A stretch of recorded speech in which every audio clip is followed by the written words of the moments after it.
Graças e paz, irmãos. É um prazer muito grande estar aqui novamente, né, para compartilhar com vocês e continuarmos o nosso estudo sobre 1 Timóteo. Semana passada a gente teve um pequeno probleminha técnico, né?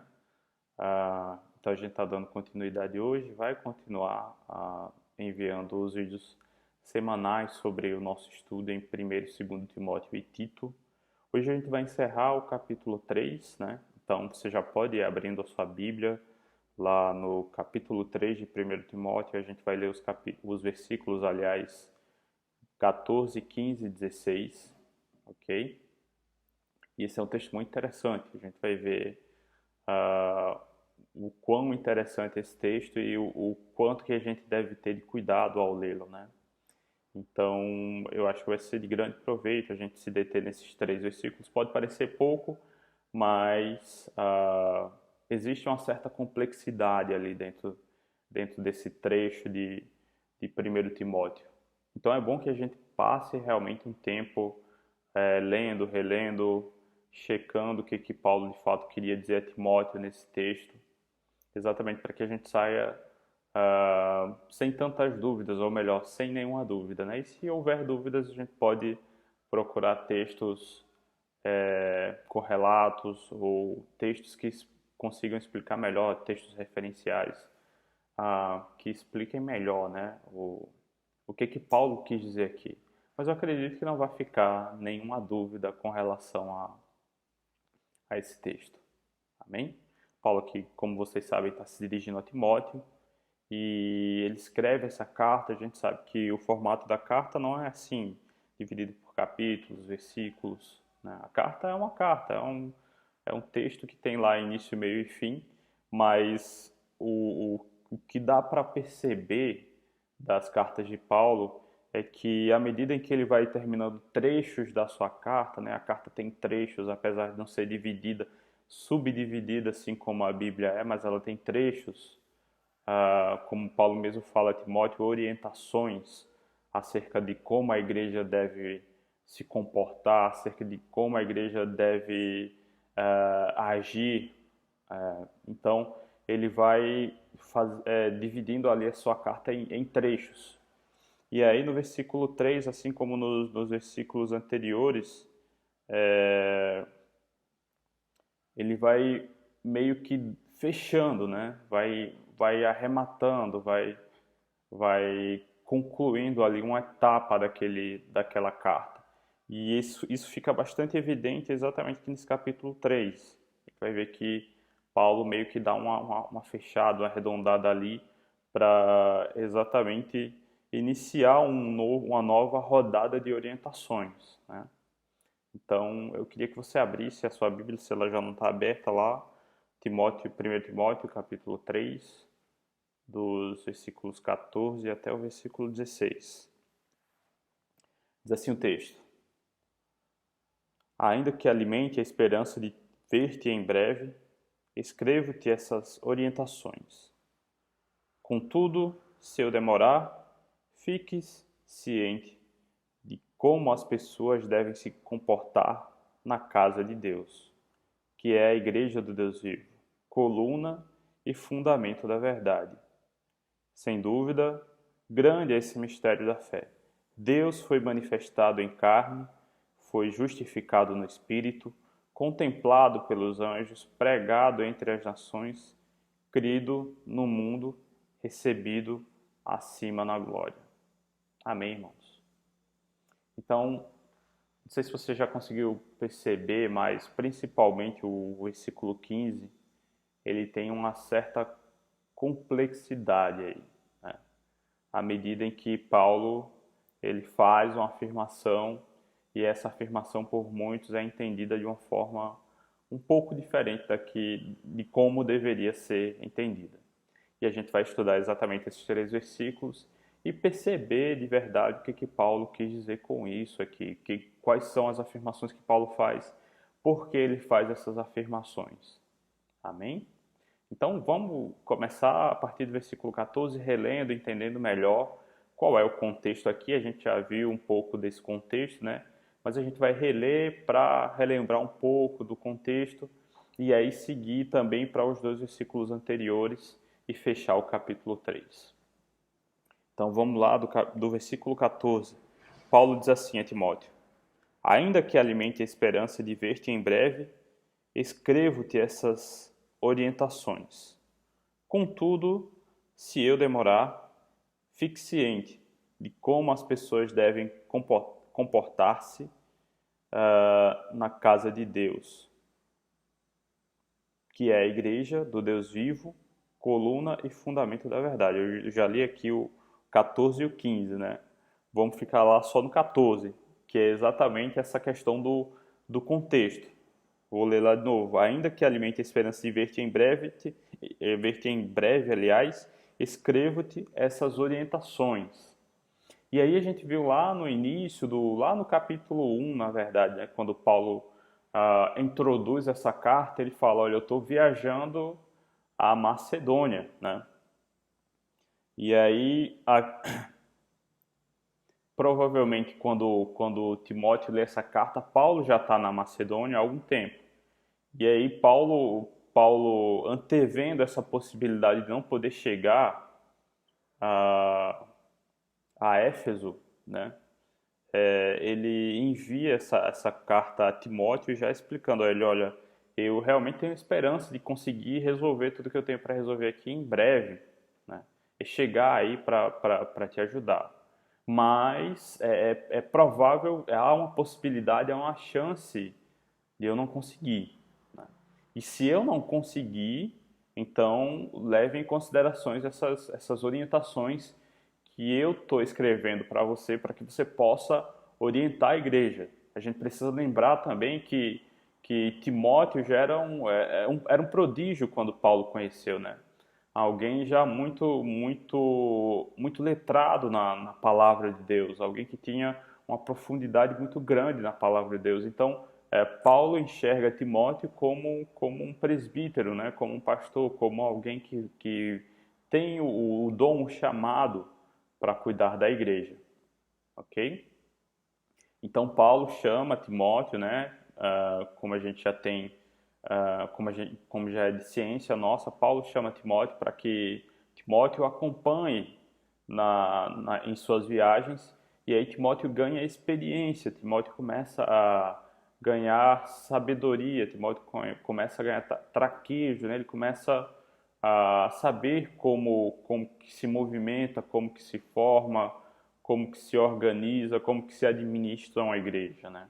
Porque o ministério de Paulo é exatamente esse, é exatamente criar igrejas, né?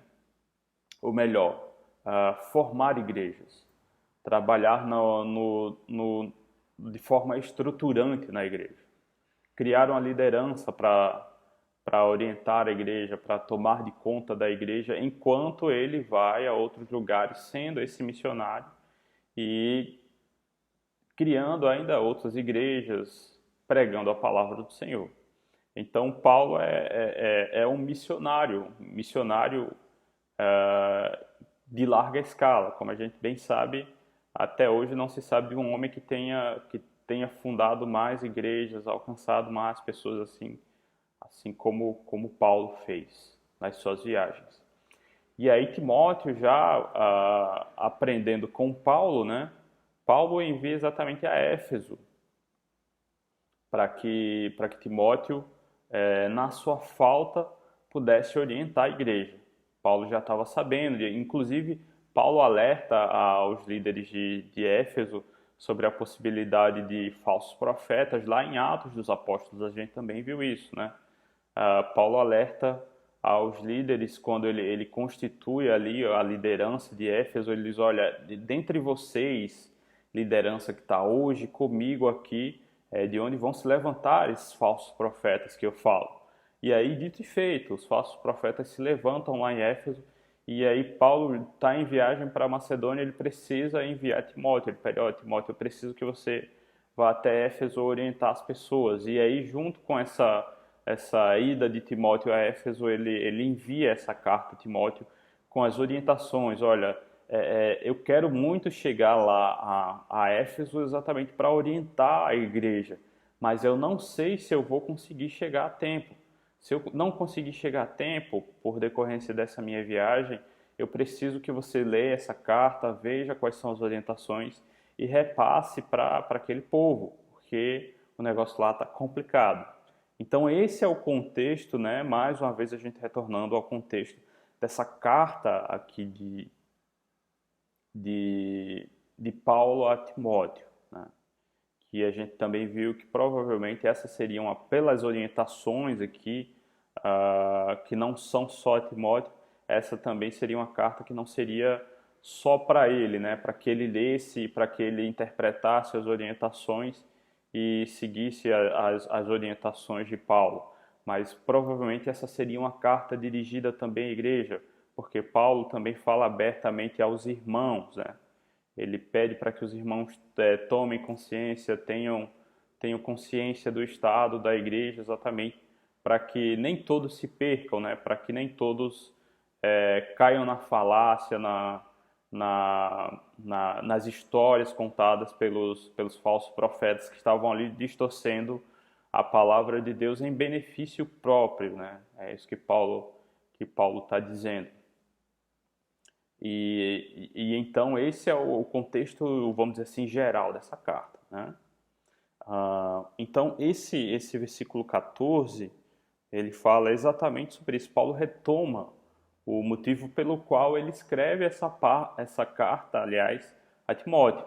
Então ele escreve essa carta a Timóteo porque, ainda que ele tenha a esperança de chegar lá e cuidar da igreja, né? A gente vê Paulo como esse missionário, mas também como pastor que ama cuidar da igreja, que ama os irmãos. Inclusive, ele em suas cartas ele faz a questão de agradecer aos irmãos expressamente por toda a ajuda, deixando claro que tem um amor profundo pelos irmãos, por aquelas igrejas que ele constituiu, que ele ajudou a construir e que ele ajudou a doutrinar segundo o Evangelho de Cristo Jesus, né? Então ele amava muito a igreja, ele queria muito estar lá, mas ele temia não conseguir chegar a Éfeso a tempo.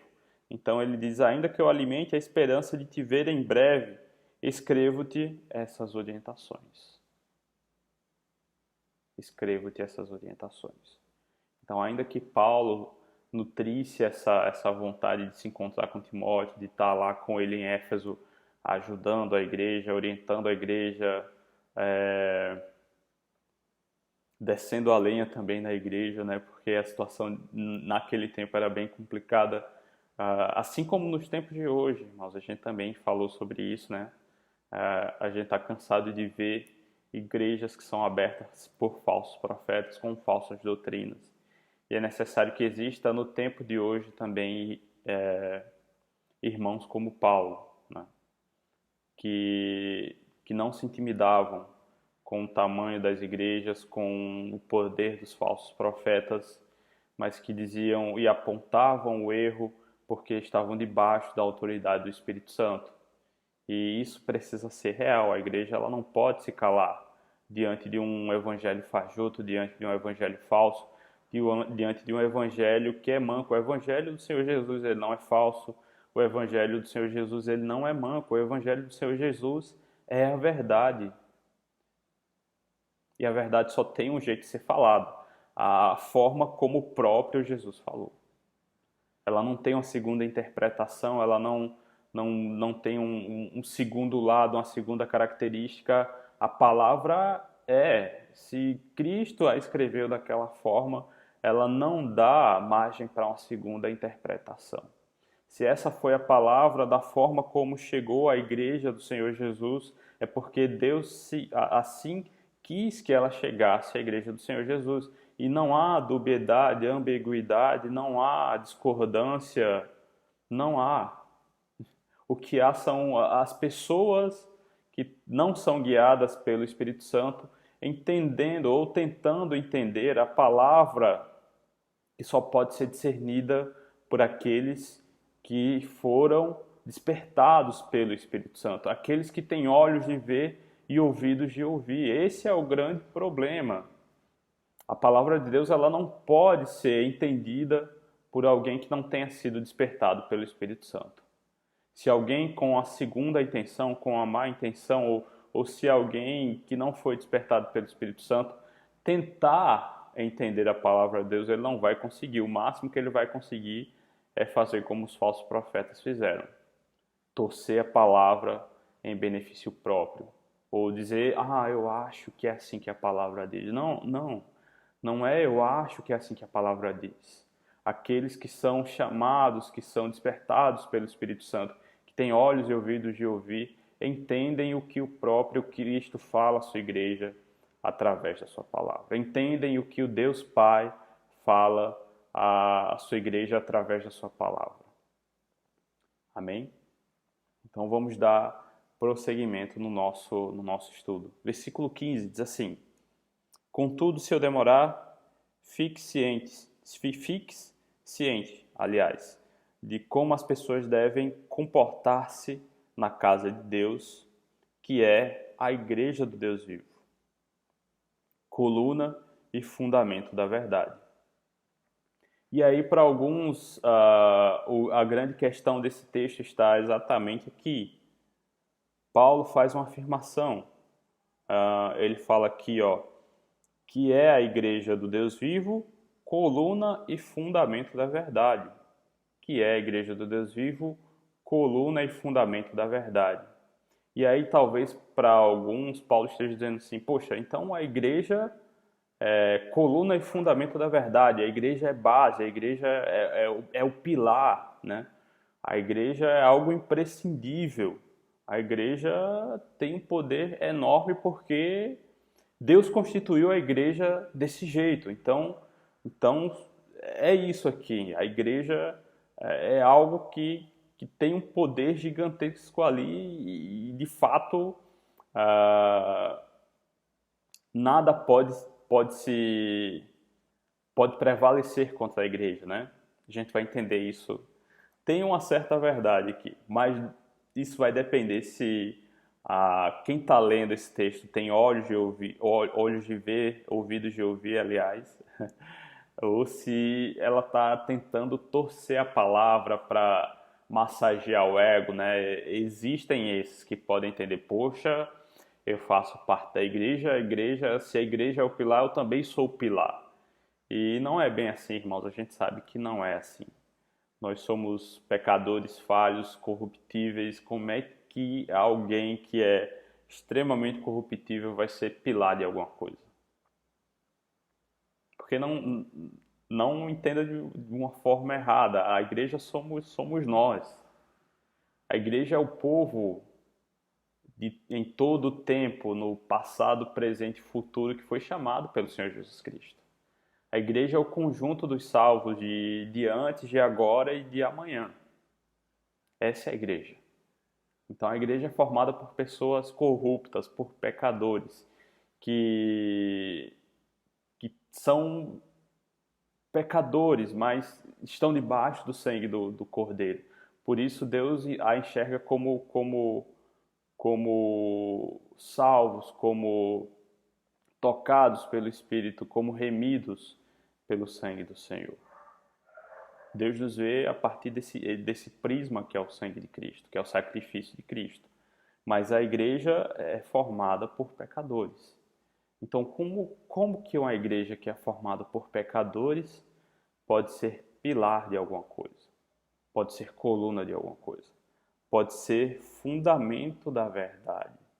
Como é que eu, cheio de pecados, cheio de erros, às vezes tentando ali enxergar a palavra, porque às vezes acontece, às vezes a gente quer enxergar a palavra em um determinado contexto que nos beneficie e não é esse o exercício de ler a palavra, de cumprir os mandamentos do Senhor, né? Na maioria das vezes, não, vou dizer que na totalidade das vezes a palavra do Senhor não massageia o nosso ego. Na totalidade das vezes em que a gente lê a palavra nos machuca, nos confronta, nos magoa, exatamente para pressionar ali o o nosso carnegão, né? Aquilo que tem de podre, para que a gente consiga, de fato, no futuro, chegar ao objetivo que Cristo tem proposto para nós, que Paulo coloca aqui como a corrida, né? A carreira. Né? Então, na maioria das vezes, a palavra de Deus, ou seja, na totalidade das vezes, aliás, a palavra de Deus, ela não massageia o nosso ego, ela não vem de encontro para dizer, ó, como eu sou bonito, como eu sou santo, como eu sou coluna, como...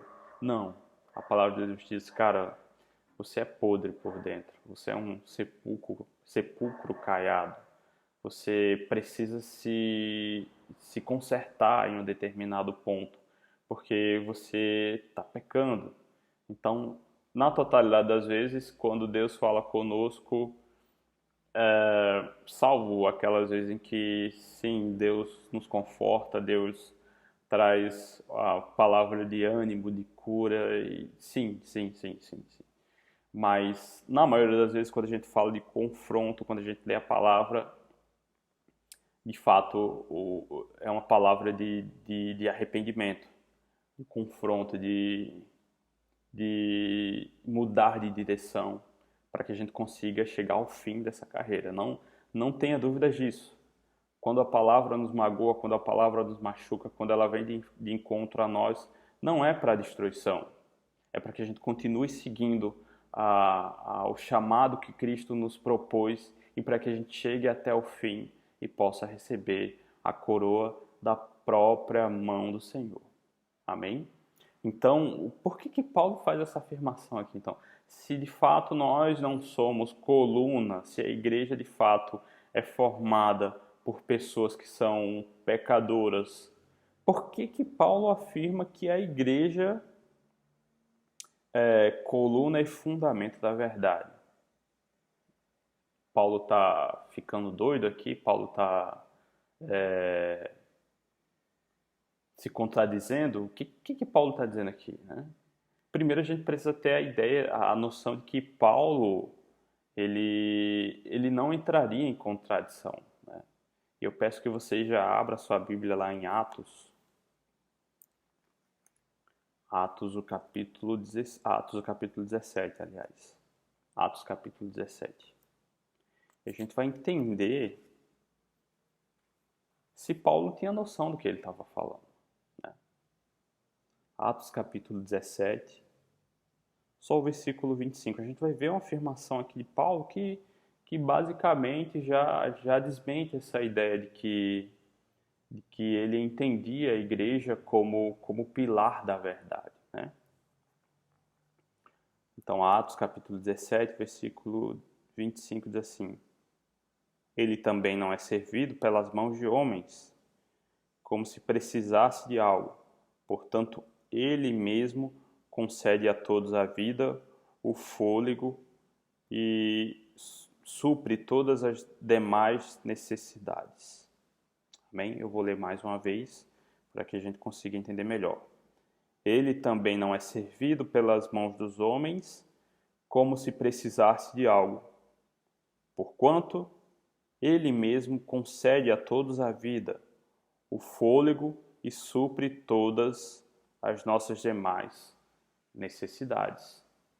Você consegue entender a afirmação que Paulo está dizendo aqui? O que Paulo está dizendo é que Deus não precisa da gente para nada. Né? Ele não é servido por ninguém. Ele não é servido por mãos humanas. Pelo contrário, né? É Ele que cria a vida. E sendo Ele que cria a vida, é Ele que supre todas as nossas demais necessidades. Então, sendo Deus autossuficiente, todo-poderoso, onipresente, onisciente, como é que Deus vai constituir uma igreja que é fundamento para quem Ele é?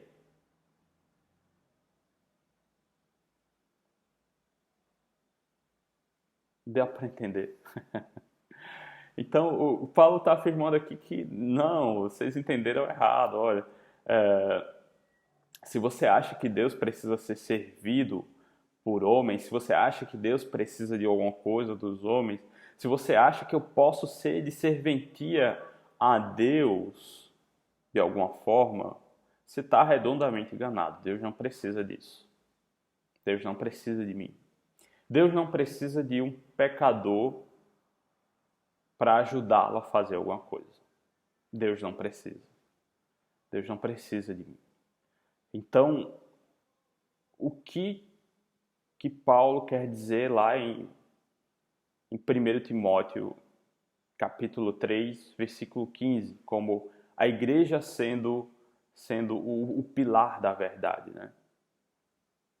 A gente precisa voltar mais um pouquinho para entender isso. E isso talvez você não consiga lembrar assim de imediato, mas assim que você bater os olhos no texto, você vai dizer: ah, então é isso que Paulo quis dizer, né? Eu queria que você abrisse a sua Bíblia lá em Mateus. Mateus capítulo 16.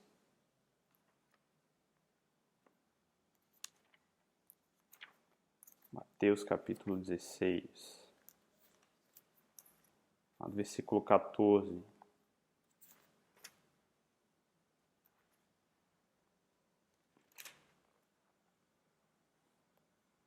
Versículo 14 até o versículo 18. Aí talvez você já lembre aqui, né, do que Paulo quis dizer lá naquela passagem. Bem, a gente já viu que Paulo está falando aqui sobre coluna, sobre alicerce da igreja, né? E ele diz também que Deus não precisa ser servido. Tudo aquilo que ele constitui porque ele é Deus. Ele não precisa que outras pessoas o ajudem nas suas atividades. Quando a gente fala de Deus, fala Deus Trindade, Pai, Filho e Espírito Santo. Vamos ler aqui em Mateus capítulo 14 até o 18. O texto diz assim: e eles responderam. É interessante a gente ler a partir do versículo 13, né, para entender melhor o contexto aqui. Versículo 13, então. Quando Jesus chegou à região da Cesareia de Filipe, consultou seus discípulos. Quem as pessoas dizem que o Filho do Homem é? Isso Jesus está perguntando aos seus discípulos. Quem as pessoas dizem que o Filho do Homem é? E eles responderam: alguns dizem que é João Batista, outros dizem Elias, e ainda há quem diga Jeremias, e um dos profetas, aliás. Então Jesus interpelou: mas vós, quem dizeis que eu sou? E Simão Pedro respondeu: tu és o Cristo, o Filho do Deus vivo. Ao que Jesus lhe afirmou: abençoado és tu, Simão, filho de Jonas, pois isto não foi revelado a ti por carne ou sangue, mas pelo Pai que está nos céus. Da mesma maneira, eu te digo que tu és Pedro, e sobre esta pedra edificarei a minha igreja, e as portas do Hades não prevalecerão contra ela. Amém, irmãos? Deu para entender melhor aqui o que Paulo está querendo dizer lá naquele texto? Qual é a afirmação que Paulo está fazendo ali naquele texto? Ora, a igreja, ela é a pregadora do Evangelho. A gente sabe disso. Ela é a nossa incumbência é disseminar, pregar o Evangelho do Senhor Jesus. E quem o Senhor Jesus é? Quem o Senhor Jesus é? E aí imagine Jesus perguntando isso a você agora. A gente está no nosso culto dominical, de repente entrou Jesus, seria uma visão maravilhosa, né? Chegou o tempo, Jesus voltou. Mas imagine você aí. Imagine que nós fôssemos os discípulos, né? Nós estivéssemos naquele lugar, naquele momento. E Jesus perguntasse a cada um de nós, e aí um se levantasse e dissesse: olha, tu és o Cristo, Filho do Deus vivo. Essa é a afirmação chave para aquele texto lá de 1 Timóteo, capítulo 3, versículo 15. Jesus Cristo é o Filho do Deus vivo. E se a igreja prega que Jesus Cristo é o Filho do Deus vivo, se a igreja prega o Evangelho do Senhor Jesus, se a igreja é verdadeira naquilo que ela de fato prega, a palavra de Deus, aí se confirma isso que Pedro também, que Jesus está dizendo aqui a Pedro, que a igreja será edificada sobre esta verdade. Se a igreja está edificada sobre a verdade que Cristo é o Senhor, que Cristo é o Filho de Deus, as portas do Hades não prevalecerão sobre ela. Ou seja, há uma condição para a igreja receber poder da parte de Deus. Há uma condição. Ela precisa ser pilar da verdade. E aí a gente entende aquilo que Paulo quer dizer. Pilar da verdade significa pregar a verdade de uma forma verdadeira. Pregar a verdade de uma forma, pregar a verdade da forma como o Senhor Jesus nos ensina através da sua palavra. Então, vamos lá voltar para o nosso texto. 1 Timóteo capítulo 3, lá o versículo 15. Então, olha só, relendo aqui o versículo 15. Contudo, se eu demorar, fiques ciente de como as pessoas devem se comportar-se, aliás, na casa de Deus, que é a igreja do Deus vivo, ou seja, a reunião dos santos, né? Aqueles a quem Cristo previamente já escolheu desde a da fundação do universo. Então, Paulo está falando aqui a Timóteo que as pessoas precisam ter uma forma de se comportar, não é de qualquer jeito que você entra na igreja, não é de qualquer forma que você vai cultuar ao Senhor, não é de qualquer forma que você vai vestido, né?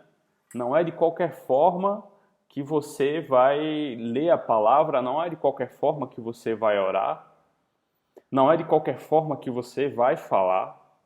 Existe uma forma certa de se fazer isso.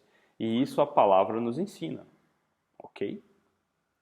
Não quer dizer também que eu vou com a camisa aqui pregada no gogó, né, como eu estou hoje, com paletó de gravata, as mulheres com a saia até o pé, né? Não é bem assim. Não é tratando as pessoas só da forma mais formal possível, não, também não é assim. Mas existe um código de conduta que a Bíblia nos ensina a entender, principalmente com relação ao culto, irmãos. Principalmente com relação ao culto. Porque não é de qualquer forma que nós podemos cultuar ao nosso Deus. E a gente já viu isso aqui nos estudos anteriores. Não é de qualquer forma que a igreja cultua o Senhor Deus. E é sobre isso que Paulo está falando aqui também. Olha, você precisa ensinar isso à igreja. Porque não é de qualquer forma que se cultua, não é de qualquer forma que se vai à igreja, ao local onde é pregado a verdade, né? Não é de qualquer forma que se vai ao local onde é pregada a verdade. E se de fato a nossa igreja prega a verdade, se ela é de fato a igreja do Senhor, então sim, ela é coluna porque ela está fundamentada, né? Ela é fundamentada nessa verdade, naquela verdade que Cristo deixa explicado lá em Mateus, no capítulo 16. Né? Ele fala, olha, se a igreja de fato prega o Cristo, né? Se a igreja de fato entende que eu sou o Filho de Deus, então, firmada nessa verdade, ela tem poder, nem o inferno, né? Nem o Hades prevalece contra ela. Como eu falei, existe uma condição para que a igreja seja de fato poderosa, para que a igreja seja poderosa, para que você de fato receba poder do Espírito Santo, você precisa ter sido alcançado e pregar a verdade. As pessoas precisam enxergar em você essa verdade de que Cristo é o Filho de Deus. Cristo é o Filho de Deus. Se as pessoas, se o mundo enxerga essa verdade na igreja, aí sim, a condicionante é satisfeita e a igreja é essa entidade poderosa instituída pelo próprio Deus, né? A juntação dos santos, dos remidos, e que nem o inferno nem o Hades prevalece contra ela. Amém? Então, eu espero que tenha ficado bem claro isso. Espero que você não tenha dúvidas sobre isso. Quando você lê esse texto em que Paulo fala que a igreja do Deus vivo é coluna e fundação e fundamento da verdade, é porque ela anda em cima, ela foi estabelecida em cima daquilo que Cristo falou, daquilo que Cristo perguntou a Paulo, né? E que Paulo, aliás, que Pedro, aliás, desculpem, irmãos, a afirmação que Pedro faz sobre Cristo, que ele é o Filho do Deus vivo. Amém? Ele é o Filho do Deus vivo. Ele é o próprio Deus encarnado. Ele é o Salvador. E aí a gente continua aqui no nosso versículo 16, que diz assim: sem dúvida, grande é esse mistério da fé. Deus foi manifestado em carne, foi justificado no Espírito, contemplado pelos anjos, pregado entre as nações, crido no mundo e recebido acima na glória. E aí Paulo está descrevendo aqui basicamente a vida de Cristo aqui na Terra, né?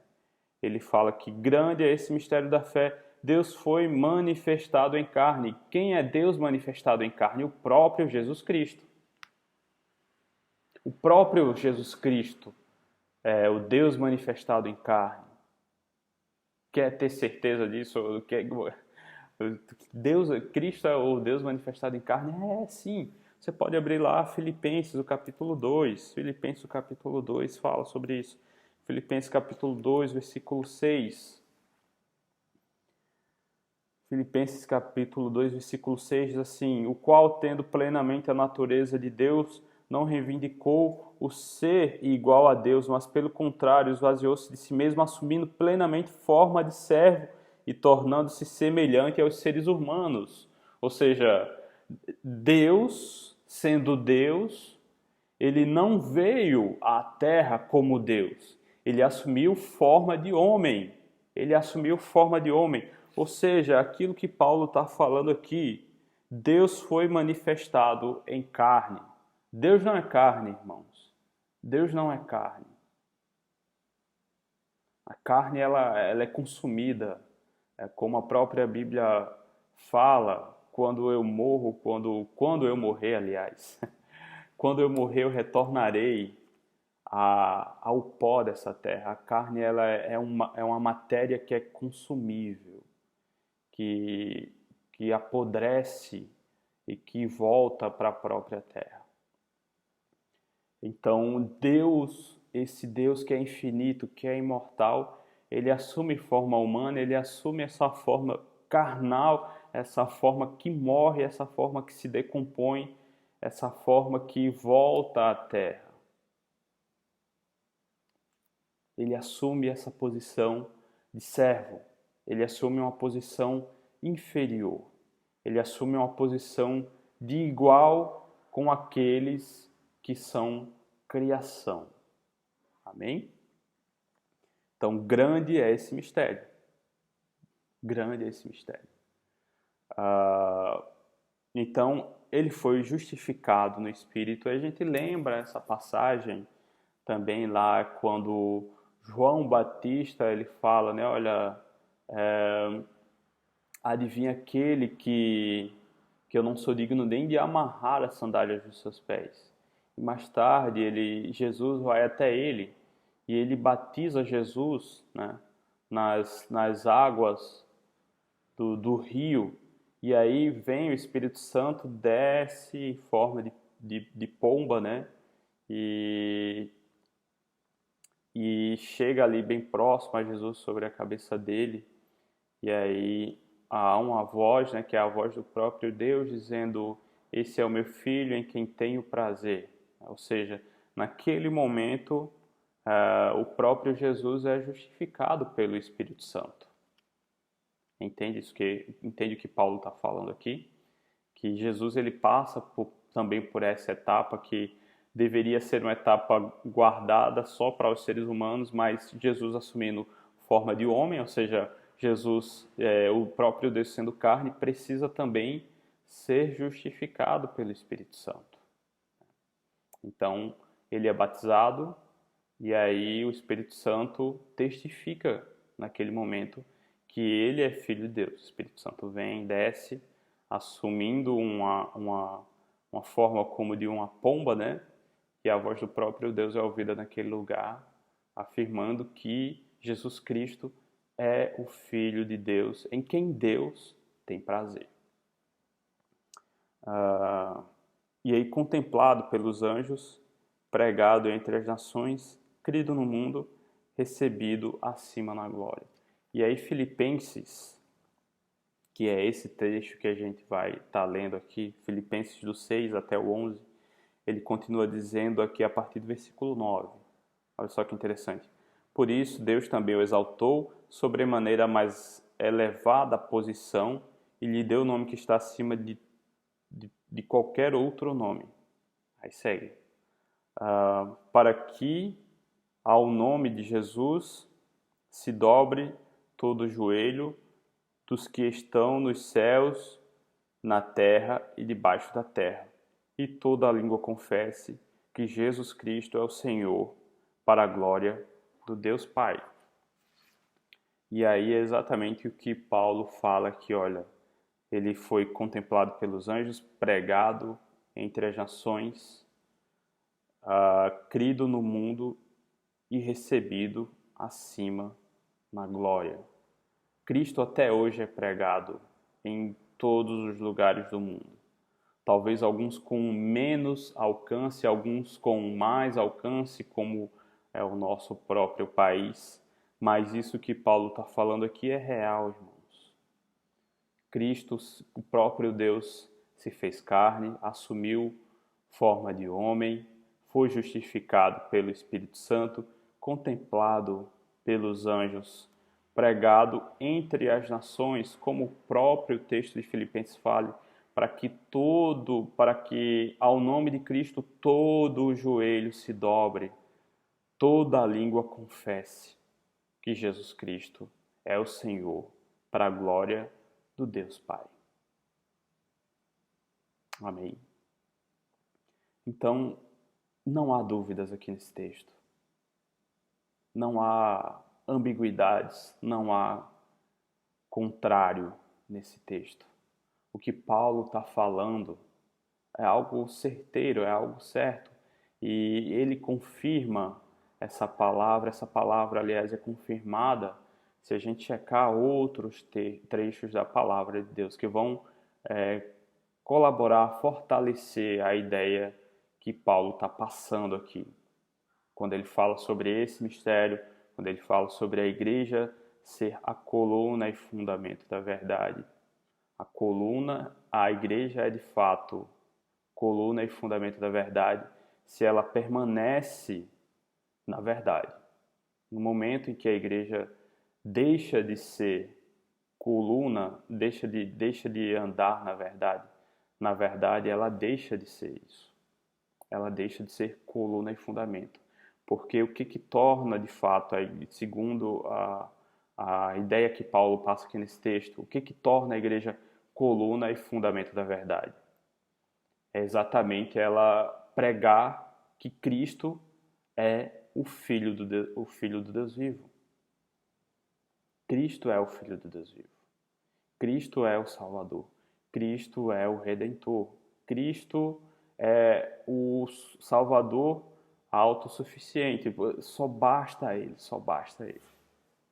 Então, se a igreja prega de fato isso, se a igreja prega a verdade, sim, ela é coluna, ela é fundação, não da verdade, né? Não é a igreja que dá fundamento à verdade, mas a verdade, que é o próprio Cristo Jesus, é fundamento para a igreja, é coluna para a igreja.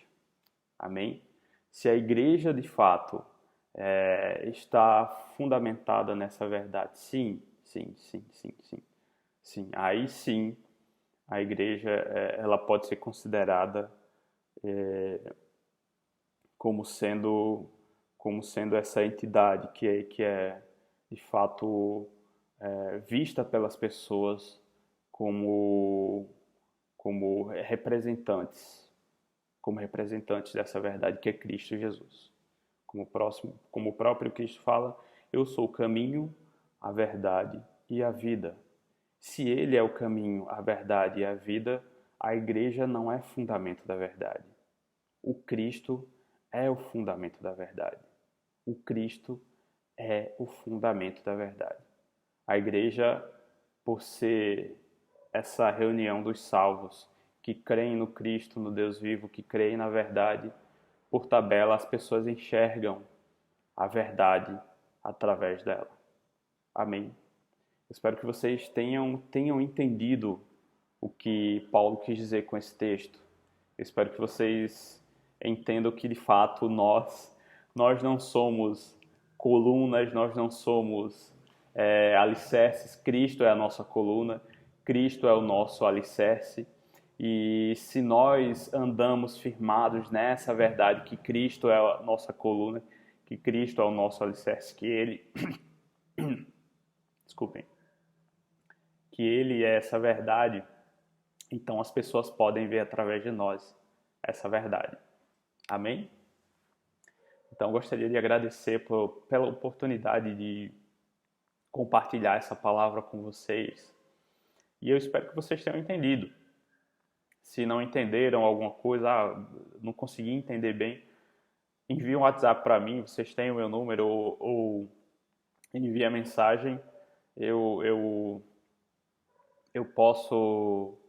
A gente pode sentar e debater sobre esse texto, né? A gente pode sentar e conversar para entender melhor. Talvez você tenha um ponto que eu não explorei, ou que você não tenha entendido bem, ou que talvez eu tenha deixado passar. E aí a gente vai aprendendo mais, né? Mas por hoje é só. Eu espero que tenha sido de bom proveito a todos. Eu queria orar com vocês antes de a gente encerrar, né? E que Deus possa fixar essa palavra no nosso coração. As pessoas olham para a igreja e elas querem ver Jesus. Se a igreja de fato entende que a verdade que ela prega é essa, que Cristo é o Salvador, que Cristo é o Deus vivo, que Ele é o caminho, a verdade e a vida, então as pessoas podem ver através da igreja o próprio Cristo. E aí as pessoas também podem ver o poder que vem daí, o poder que vem dessa afirmação. Agora, se a igreja ela anda fora da verdade, claro, ela não pode ser considerada como espelho para a verdade, né? Ela não pode ser considerada como espelho para a verdade. E é uma igreja que não tem poder nenhum, não tem poder espiritual algum, porque Cristo não colabora, não corrobora com aquilo que é pregado nesse lugar. Amém? Então vamos orar. Senhor Deus e Pai, nós te agradecemos por essa palavra. Nós te agradecemos pelo Senhor nos dar acesso através do Teu Espírito Santo a Tua voz, a Tua voz escrita, Senhor. Que o Senhor possa nos ajudar a entender e aprofundar cada vez mais o que está escrito aqui na Bíblia, Pai. Que as pessoas venham entender que a Tua igreja ela não é fundamento. A Tua igreja ela não é pilar da verdade. O Senhor é o fundamento, o Senhor é o pilar, o Senhor é o caminho, a verdade e a vida. Que a Tua palavra, Senhor, possa entrar nos nossos corações e nós possamos compreender isso, de que nós somos falhos, que nós somos pecadores e que qualquer coisa que fosse construída sobre homens como pilares iria ruir, iria se desfazer, porque nós somos falhos, Pai. Nós somos falhos, nós somos pecadores. Mas Tu, que és santo, que és infalível, que és infinito, que és perfeito, Tu, sim, Senhor, é o pilar sobre o qual a Tua igreja pode se sustentar. E a igreja sustentada sobre esse pilar pode ser vista pelas pessoas como caminho para a verdade. Como caminho para a verdade. Nós queremos ser esses luzeiros, esses que apontam para a verdade, que é o Senhor Jesus Cristo. Nós queremos ser essa igreja que prega o Teu Evangelho, essa igreja que o Senhor afirma, Paulo, que está fundamentada nessa verdade e que nem o inferno, nem o Hades prevalecerá sobre ela. Nós queremos ser essa igreja, Pai. A Igreja Batista Comunidade Luz do Mundo quer ser essa igreja, quer ser achada essa igreja, Pai. Nos ajude a entender e a exercitar a Tua palavra, Pai. Nos ajude, como igreja, a sermos fiéis à Tua palavra, Senhor. É isso que nessa noite nós oramos a Ti e Te agradecemos em nome de Jesus por tudo o que o Senhor tem nos ensinado, mesmo nesse tempo onde nós estamos distantes. Mas nós Te agradecemos pelo Senhor ter aberto esse canal para que nós possamos aprender, Pai, da Tua palavra e nos fortalecermos. Em nome de Jesus, nós Te agradecemos por isso. Amém. Que os irmãos possam ser abençoados por essa palavra e a gente se encontra na próxima quinta, né, em mais um episódio da nossa série de sermões, agora entrando lá no capítulo 4 de 1 Timóteo. Então espero que os irmãos estejam animados e a gente se encontra na próxima quinta em nome de Jesus. Até lá!